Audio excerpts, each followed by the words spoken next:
एका नेत्याचा पिय दारात जाऊन बसला आणि ते पोलिसाचा गन काढून हिंडतोय. गन का काय म्हणतात त्याला, तर पिस्टल का काय, आपल्याला तर काय माहित नाही. आपल्याला तर काय गरज नाही पडली मला हे गनधारी घेऊन हिंडायची. तो पिस्टल काढून हिंडत होता. अरे राम भाऊ आमचा जरी साधा दिसला, माझा सारखाच आहे ना, मी पण साधा आहे, पण आम्हाला हात पण जोडता येतात आणि भाया पण वर करतायत हे पण तुम्हाला सांगतो. दादागिरी दहशत जर माझ्या कुठल्या उमेदवारा उदर केली ना, तर पहिला निलेश लंके बाहेर काढायला लावू नका हे तुम्हाला सांगतो. राजकारण सहनशीलतेने करतो आम्ही, लिंतेने करतो, नम्रतेने करतो. पण जर माझ्या उमेदवाराला जर कोणी चुकीच्या पद्धतीने खिंडीत आडून जर दादागिरी दहशत करायचा प्रयत्न केला ना, तर ही निलेश लंकेची गाठ आहे हे पण तुम्हाला सांगतो.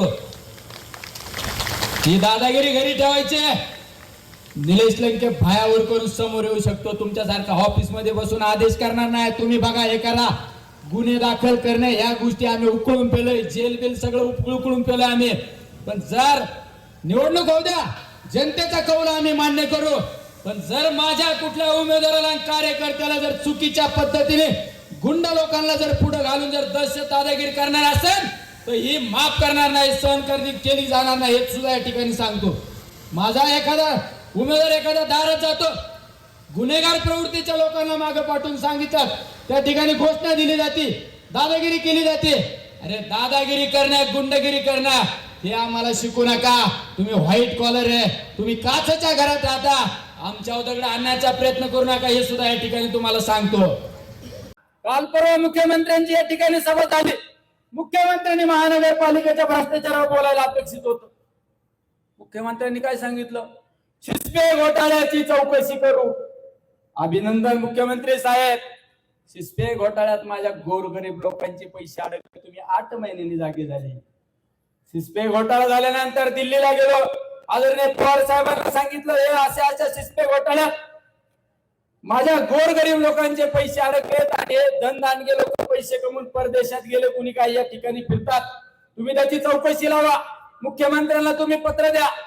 माझ्या पत्रावर रिमार्क मारून पवार साहेबांनी मुख्यमंत्र्याला पत्र दिलं, गृहमंत्र्यांना पत्र दिलं, शिस्पेची चौकशी लावली. आणि आज काल परवा म्हणले शिस्पेची चौकशी करायची. अरे शिस्पे मध्ये कुठल्या निलेश लंकेने सांगितलं नाही पैसे टाका का कुठं काय करा. फक्त एखाद्या कार्यालयाच्या उद्घाटनाला गेलो, कार्यालयाच्या उद्घाटनाला अनेक पुढाऱ्यांचे नाव होते, अनेक लोकांचे नाव होते. तुम्ही अनेक बँकांचे उद्घाटन केले, पतसंस्थांचे उद्घाटन केले, तिथं घोटाळे झालं, तुम्ही जबाबदारी का? मी तर काल परवा सांगितलं, प्रवरा सहकारी साखर कारखान्याचे शेतकऱ्यांच्या नावावर कर्ज काढलं, कर्ज माफीत बसवलं आणि ते स्वतःच्या अकाउंटला पैसे फिरून गेले. हे तर तुमचे धंदे, हे आमचे धंदे नाही. आम्ही गरीब आहे, आम्ही गरीब आहे, पण स्वाभिमानाने खातो. आम्ही दुसऱ्याच्या ताटात ओढून खात नाही हे सुद्धा या ठिकाणी सांगतो. अरे याच नगर शहरामध्ये पटवर्धन सहकारी पतसंस्था नंदकुमार पवार साहेबांची ती पतसंस्था अडचणीत आली. ती पतसंस्था अडचणीत आल्यानंतर तुम्ही प्रवरा सहकारी बँकेला ती हँडओव्हर केली. माझे गोरगरीब ठेवीदार मरून गेले बिचाऱ्यांचे, पण पैसे काढून देता नाही आले.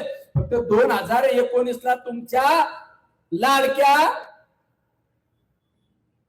पोराला खासदार करण्यासाठी माझ्या गोरगरीब लोकांना फसवलं तुम्ही. आणि तुम्ही काय माझ्या बोलता, अरे आम्ही आज पण फाटके, हम तो आज भी फकीर आहे, आम्ही आज पण फकीर आहे. आमच्याशी नाद करायचं नाही. हे राजकारण हे ते ठीक आहे मर्यादेपर्यंत आहे, पण मर्यादा ओलांडल्यानंतर निलेश लंकेशी वैर तुम्हाला परवडणार नाही.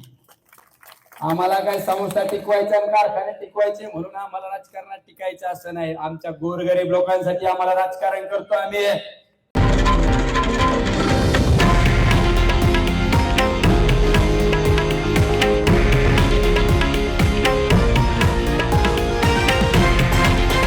हे आहे देशातील नंबर 1 न्यूज नेटवर्क आणि आपण पाहत आहात TV9 मराठी, एकमेव.